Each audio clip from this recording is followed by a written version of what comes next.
Alrighty guys, thanks for coming out to class today. So today we're really going to be jumping into how to get ready for our transition to DocuSign. So this is really going to be a nice introduction overview of what DocuSign has to offer, how it kind of relates to .loop if you're already familiar with that. But if you aren't, this is a great way to kind of introduce you into the process of e-signatures and stuff like that. So to get into DocuSign, the first thing that we're going to do is we're going to be going into Command. All of our transactions are going to be using DocuSign or .loop to be able to jump back and forth for e-signatures. But essentially, everything's going to end up in Command once it's signed, and everything's going to start in Command before it's signed. I'm going to go into my sales pipeline. I like to look at the spreadsheet view because it makes it easy for me to be able to see all of my opportunities at once. I'm just going to go ahead and click on this one with my client, Ryan. So now you can see it looks like just any other opportunity. I don't have a whole lot of information linked in there quite yet, but that's all right. And we're going to jump over in our Documents tab and get ready to go to DocuSign. So you can see it says Go to Transaction. So that means I currently have an existing room or loop for this transaction. If you do not already have any kind of e-signature platform connected for this, it would just say Start Transaction, and it would jump you over to DocuSign. But since I already created this, it says Go to Transaction, and it'll do the same thing for me. Please confirm your DocuSign connections. Alrighty. So every once in a while, it looks like you get signed out of your DocuSign. But that's all right. It's a super easy process to be able to sign back in, or to sign in for the first time if you haven't yet done that. So it's a great learning example for that. So we're going to jump into my settings. And then primarily, it'll just ask you for, hey, what's your DocuSign username? And then it'll jump over to DocuSign and ask you to sign in. So we'll scroll down to digital signature, DocuSign. I already have an account, so I'm going to go ahead and hit log in. But if you don't have an account, you can go through the registration process here. See, my email is here, so I'm going to hit log in. DocuSign will pop up. I have my password saved, so it's nice and easy. Ooh, that's all it really took to be able to get that DocuSign connected in. So now we're going to be able to keep going with our transaction. Any questions on how to connect your DocuSign or anything of the early stages that I've kind of gotten into here? All righty, keep on rolling. Appreciate the thumbs up. So now my Go to Transaction button is going to work. It'll ask me to sign in one more time.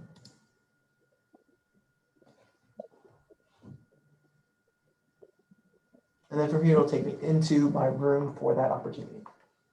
So you can see I've been in here a little bit before, kind of playing around.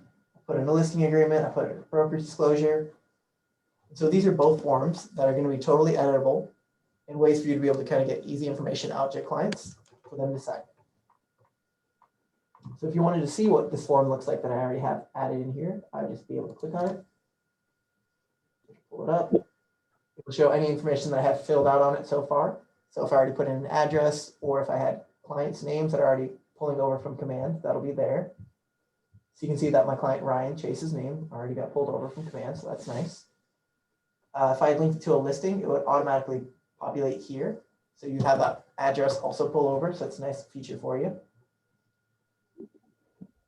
And then other than this, I'm just going to be scrolling through what my listing agreement looks like and pre-filling any information that's applicable here. So if I wanted to be able to put in, hey, here's the date for the termination, here's the legal description that I have to put in here. Anything that you'd be able to add into your contract as you're writing that contract, you can fill out here. I'm going to keep on scrolling. I'm going to say the property is currently occupied, just to be able to show you guys off what kind of box checking you have here. Keep on scrolling. You'll notice that there are initial and signature boxes available on here, but those aren't the part that we're editing quite yet, so those will be flat. I'm just going to skip all the way to the bottom. See, my brokerage address is already in there, so that's great. So I'm just going to go ahead and hit save and close. I'll pretend that I filled out the entire thing already. So that's going to be my listing agreement. So I'm going to go ahead and show you guys how to prep one more document, kind of from start to finish, and then we're going to get into the process of sending them off for signatures. going to hit add to make a new form. I'm going to use these DocuSign forms that are already there for me. And then from here, I'm going to go into our KW 1053 library. This is where our office forms are going to be. And since I already have my listing agreement, I'm just going to go ahead and put an updated broker's listing disclosure in there. Just going to hit add selected. If I wanted to add a bunch of forms at once, I could totally do that. Just checking additional boxes. Hit add selected. And so now I have my broker's listing right next to my listing agreement. And so just like I did with my listing agreement, I'm going to double click on it to open it up. I'm going to start filling out some of the information that I can right now. So I have my property lines that I can fill out, all of that great stuff. They are definitely going to get a home warranty. And then for this one, it's pretty simple, not a whole lot to fill out. So I'm just going to go ahead and hit save. And so now we have 2 of our documents that are prepared for our client to be sent off. Do you have any questions on what I covered so far before I get into kind of the back half of how to send out your contracts for people? Awesome. So now that I have these 2 documents that are already prepped, filled out, and ready to go, I'm going to jump over into my envelopes tab right here. So from here, the whole DocuSign has a concept called an envelope. And basically the idea is you stick every contract that you want your client to sign into an envelope, just the same way that you would if you were mailing them a packet to sign in person. And then essentially DocuSign emails this off and provides them the opportunity to digitally sign and email it back to you. So I'm just going to go and hit new, make a new envelope, and I can name it either for my client or for my address or anything I'd like, but I'm just going to go ahead and leave it, please, DocuSign, to make it easy. Then I'm going to scroll down to adding documents to the envelope. And so I have a couple of choices here. I can either go to the room docs, which are going to be the documents that I already put in there and already started filling out, or I could use a template and say, oh, you know what? I forgot that I also needed this additional form when I'm doing the listing. So I'm going to add another template. So just like we did beforehand, you have the same option to select any of these forms, and you just have to fill them out now rather than pre-filling them. So that's kind of the main difference between doing it in these 2 screens. I'm just going to stick with the 2 that I already have set up. Select my listing agreement and my listing disclosure. I'm going to add them to my envelope. So now that I've got these 2 in here, you can view on them if you want to double check, make sure everything was all corrected.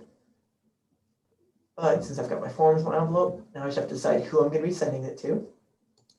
Add a recipient. And then I definitely want to make sure I pick this pre-tagged role section, because by picking a pre-tagged role, that dictates who is signer 1 and who is signer 2. And so that makes sure that each client is signing in the right boxes. So I'm going to go and assign seller 1 to my recipient, Ryan, because he is the person who owns the listing. So I've got me here. And then I'm just going to go ahead and put that. I've got Sue Hayes here as my listing agent, just another person that was available in the room. So if I hit add selected, I will now have 2 people that this envelope is getting ready to go out to. I can double check their emails, make sure the name is spelled right, all of that great stuff. And from here, I can decide if they have to sign that document, only view that document, receive it, or just further on just specify who that recipient is. If I wanted to say, make sure that Ryan signed these forms before they got to Sue, because maybe Sue had to sign them last or Sue wanted to have a complete copy, I could change these numbers from 1 and 1 over to 1 and then 2. And so essentially what that does is it sets the signing order. So if everybody's a 1, that means everyone gets sent at the same time, so they can all sign it. But if there's a 1, 2, 3, that dictates the order of it'll go to Ryan, then we go to Sue, and then if there's a 3, that would be the additional person it would go to.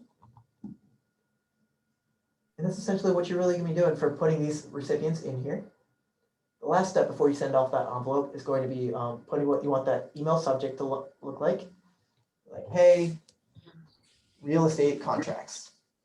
Because you really want to make it super simple for your client who probably has a million things in their inbox. And you're going to say, hey Ryan, here are those forms we talked about. Email me if you have any kind of questions.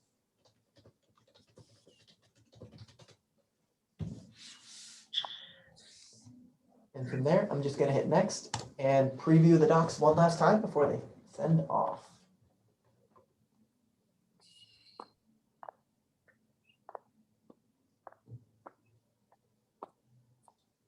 So now I'm just looking at these contracts. You can go up to the top left and see whose view you're looking at. So I'm looking at the yellow one. So that's going to be signer 1 or Ryan. So now as I scroll through, I can see everywhere that seller 1 is going to have to be signing or initialing. Yep, got one there, here. If I decided, hey, this form is great, but it looks like they're missing this section here, or if I wanted to have Ryan personally write in something himself, then I would be able to just put in either a text box or an additional signature box, depending on what I wanted to put. So if I wanted to make sure you put a cancellation fee in there, I'll leave Ryan a spot so you can fill that out. And then if I were to pretend that, hey, he's supposed to sign it additionally on this line, I could add additional signature boxes. If you check this box here, make sure that you know it's a required field. And essentially, I'm just going to be going through all of my contracts. It'll stack them all on top of each other in your envelope, so you can kind of knock them all out at once. And adding any additional check boxes or anything additional to your contract, just as if you were writing on top of a paper contract. And then once I say, hey, yep, everything looks great for Ryan, let me change my drop down and see what Sue looks like. Now you notice that everything is blue, and now it's going to be highlighting all of the things for Sue. If I change my recipient to blue over here.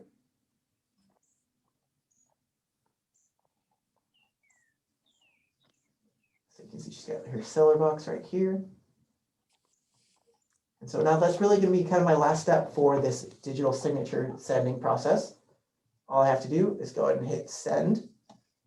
If you wanted to be able to see what that link will look like for your client, so let's say, hey, what would it look like if I could send it to Sally? Sally is super afraid of technology, so I want to make sure everything's super easy for her. Then all you'd have to do is click recipient preview, and you'll be able to see a really simplified version of what you see as an agent, and it makes it easy for that client to sign. And you just hit start, it'll scroll them down to their first signature box. You can scroll back up to read anything that I missed, and then that's really just kind of it.